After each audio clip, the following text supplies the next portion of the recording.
Text to Thomas Garrett. A view zooms in slowly on a family photo.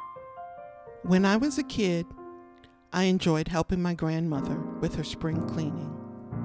Best of all was polishing the silver, making each piece shine.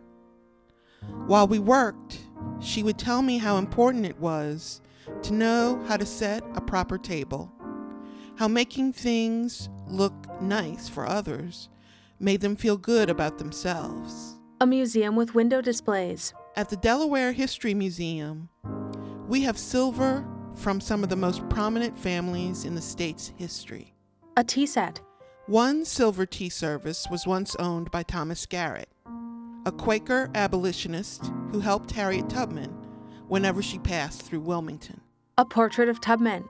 In his letters, he wrote about how he looked forward to having tea with Tubman one day. A photo of Garrett. Garrett's descendants gave this service to the museum.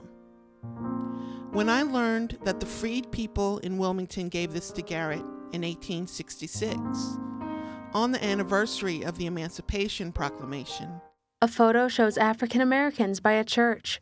why silver? And how did this community raise the money to purchase such an expensive gift? A silver platter is engraved with Garrett's name and an inscription. 190 characters. How much did each letter cost?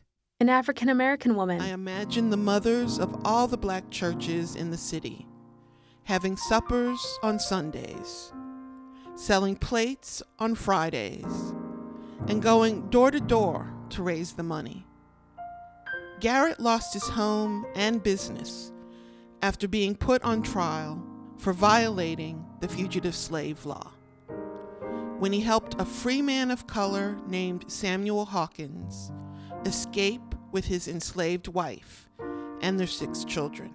An older Garrett. We know Garrett's story because his friends in the abolitionist movement wrote about the trial in their newspapers. We know a lot about the founding families. We've written books about them. We see their names on buildings and streets in Wilmington. A seated African American woman.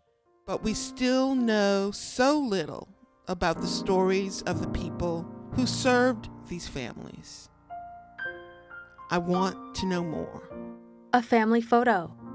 What I know now is that the time I spent listening to my grandmother's stories made her feel special, when other times the world made her feel overlooked or ignored.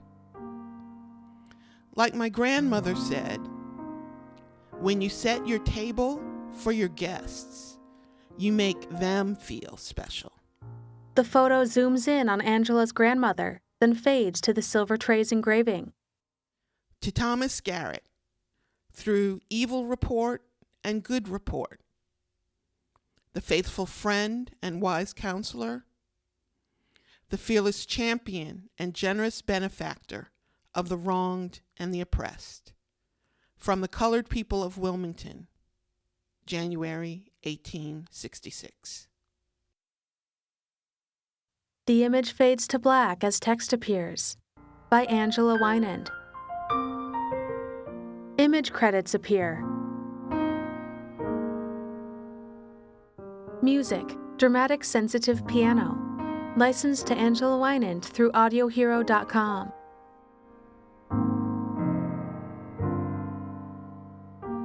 Logos, National Park Service and National Underground Railroad Network to Freedom. The story was produced in a workshop facilitated by StoryCenter. Listen deeply, tell stories. StoryCenter.org.